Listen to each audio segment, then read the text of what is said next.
स्पष्ट मैं कैमरे के सामने बोल रहा हूँ, ये मंत्री एक आध पिट जाएगा, कोई बड़ी बात नहीं है। पहले भी 3-4 मंत्री पिट चुके हैं।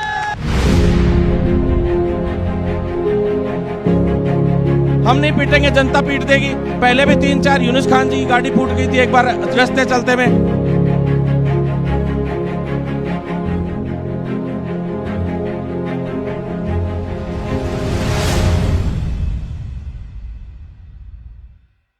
नमस्कार, आप देख रहे हैं दी आवाज और मैं हूं मिताली यादव। यहाँ पे करीबन हमारे पास अभी 700-800 लोगों की भीड़ यहाँ पे एकत्रित है और इनका मुद्दा है कि इनकी पैरामेडिकल की भर्ती है जो अटकी हुई है। तो अभी इसी समक्ष हम लोग बात करेंगे भरत बेनीवाल जी से। तो भरत बेनीवाल जी, अभी आपका अगला कदम क्या होगा इनको लेकर? मैम, अगला कदम यह है कि अभी हमें वार्ता के लिए सरकार के पास लेके जा रहे हैं। हमारा मैम कोई राजनीतिक और इस तरह का मुद्दा नहीं रहता किसी भी तरीके से। हम साफ सुथरे इस तरीके से, चाहे कांग्रेस हो चाहे बीजेपी हो, दोनों सरकारों के खिलाफ आंदोलन करते हैं। अगर सरकारें बेरोजगारों के खिलाफ गलत तरीके से गलत नियम बना के और गलत तरीके से उन भर्तियों को रोकने का प्रयास करती हैं।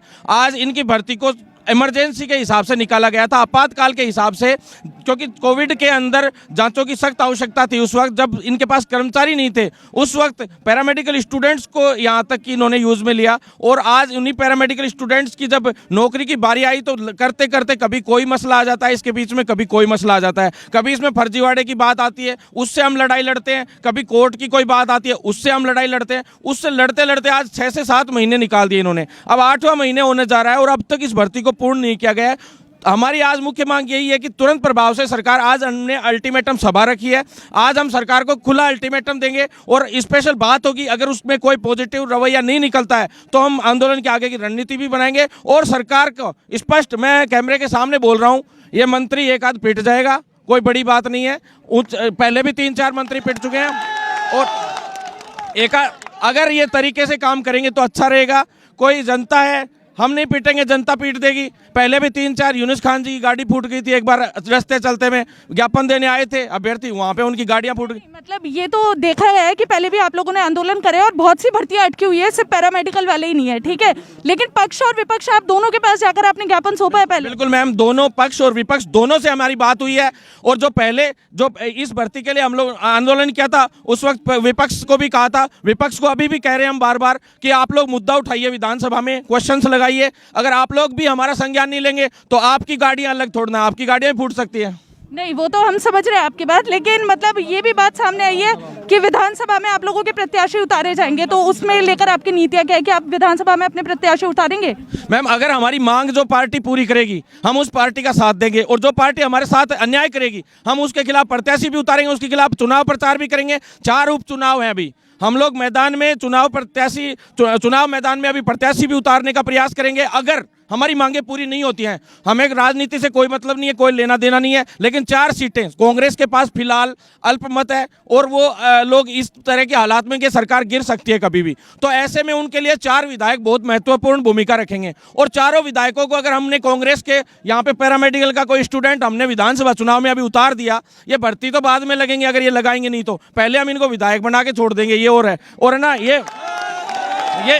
ये हमारे साथी लोग क्या करेंगे जब सरकारें नौकरियां नहीं देंगी? आप 1-1, 2-2, 5-5 लाख रुपए में लोन पे लेके डिप्लोमे करवा देते हो, इन लोगों के पैसे लूट लेते हो, फर्जी पैरामेडिकल कॉलेजेस खुल जाती है, उन पैरामेडिकल कॉलेजेस में फीस जमा कर लेते हैं, कोई पूछता नहीं है, पढ़ाई नहीं होती ढंग से, और फिर आप नौकरियां बाहर के लोगों को देने का प्रयास करते हो। दुकानें यहाँ खोल दी, यूनिवर्सिटियों से बाहर के से डिप्लोमा बना के 90% के मेरिट आधार पर भर्तियां होती है और वो लगने का प्रयास होता है। तो इस प्रकार से पारदर्शी पूरी प्रक्रिया रखी जाए, सरकारें स्पष्ट और साफ सुथरे तरीके से इन चीजों को क्लियर तरीके से करके और इनकी समाधान करे पैरामेडिकल छात्रों का। एक तो इसमें मुख्य मांग हमारी है कि जो एलटी और आरटी की जो भर्ती है ये तुरंत प्रभाव से पूरी करी जाए, इसको काफी समय हो गया। दूसरा, ईसीजी टेक्नीशियन की जो लिस्ट है वो जारी की जाए। तो तीसरा, जो कैडर है वो बनाए जाए, जो कई जैसे बीबीटी के भी है, ओटी का है और कई ऑप्थेल्मो के हैं और कैथ लैब और कई है इसमें,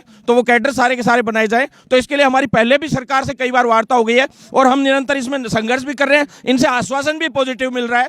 अगर ये पॉजिटिव रवैया नहीं अपनाते हैं तो इनके खिलाफ हम दोनों ही पार्टियों के खिलाफ चुनाव मैदान में भी उतार सकते हैं और हमारा आंदोलन इससे अगला आंदोलन 24 तारीख को विधानसभा सत्र शुरू होगा, वापस से बजट होगा। जहां तक हम लोगों के पास इंटरनल सूचना है 10 अप्रैल तक ये विधानसभा सत्र चलेगा। तो 10 अप्रैल तक जो सत्र चलेगा उस सत्र के दौरान हम लोग जबरदस्त एक और अब की बार महापड़ाव डालेंगे। अगर आज समाधान नहीं होता है तो बड़े हुजूम के साथ और कई भर्तियों के साथ हम लोग। पहले तो आप ये बोल रहे थे कि सरकार आपको आश्वासन दे रही है, सरकार ने आपसे बात भी की है, ज्ञापन भी आप लोगों ने सौंपा है, लेकिन अब अचानक ऐसा क्या हो रहा है कि मतलब सरकार आपकी मांगों को नहीं सुन रही है? जी, सरकार का ये कहना था बीच में कि हमारे पास बजट की समस्या आ रही है। अगर बजट की समस्याएं आती है तो क्या केवल पैरामेडिकल छात्रों के लिए बजट की समस्या है? आप लोग जहां एक मरीज के लिए 2400 रुपए आइसोलेशन चार्ज दिखाते हैं क्वारंटाइन के दौरान उन लोगों का, और एक व्यक्ति का एक दिन का चार्ज, और आज आपके पास इनको तनख्वाह देने के लिए जो कोरोना वॉरियर हैं जिन्होंने सबसे बुरे वक्त में आप लोगों का साथ दिया, जब सबसे बुरे वक्त में पूरे विश्व में कोरोना एक अज्ञात और अदृश्य दुश्मन था जिससे सैनिक भी नहीं भाग पाए हमारे देश के बॉर्डर के, तो वो नहीं लड़ पाए। वो भी हमारे भाई हैं, उन्होंने भी इसमें खूब साथ दिया, पुलिस प्रशासन ने बहुत साथ दिया इसमें। लेकिन सबसे बड़े फ्रंटलाइन कोरोना वॉरियर के रूप में अगर किसी ने लड़ाई लड़ी तो इन मेडिकल के योद्धाओं ने लड़ी। क्या आज इनके लिए आप इन नौकरियों के लिए नौकरियां निकाल के और इनको पूरी करवाना आप लोगों की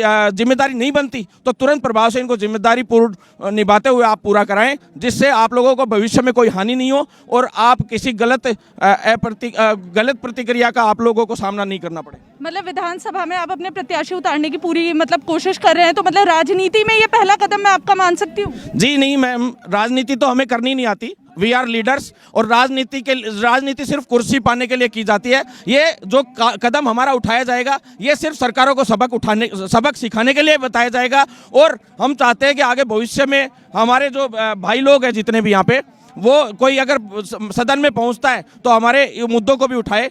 इसलिए हम चाहेंगे कि आगे आए, लेकिन उससे पहले अगर मांगे पूरी हो गई तो हम किसी भी प्रकार का किसी भी सरकार के खिलाफ कोई कदम नहीं उठाएंगे। पहले आप किन किन नेताओं के पास गए थे? आपने बोला कि आप पक्ष के पास भी गए, विपक्ष के पास भी गए, तो आप नाम लेना पसंद करेंगे किसी का कि आप किन किन के पास ज्ञापन सौंपने गए थे? बिल्कुल, अब तक हम मुख्यमंत्री जी से लेके चिकित्सा मंत्री जी, सबसे बड़ी बात तो मैं चिकित्सा मंत्री जी के लिए कहना चाहूँगा।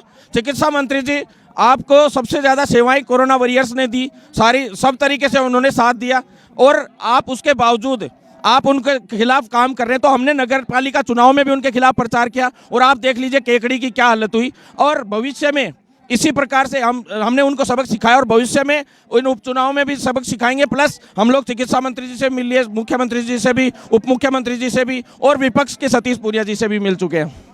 तो लगातार इन लोगों का आंदोलन और इनके प्रयास जारी है, मुश्किलें बढ़ती जा रही है। अब इन लोगों की तरफ से धमकियां भी सरकार के लिए आने लगी है। तो देखते हैं सरकार कब तक इन लोगों को न्याय देती है और कब तक इनकी मांगों को स्वीकार करती है। लगातार खबरों के लिए बने रहिए दी आवाज़ के साथ।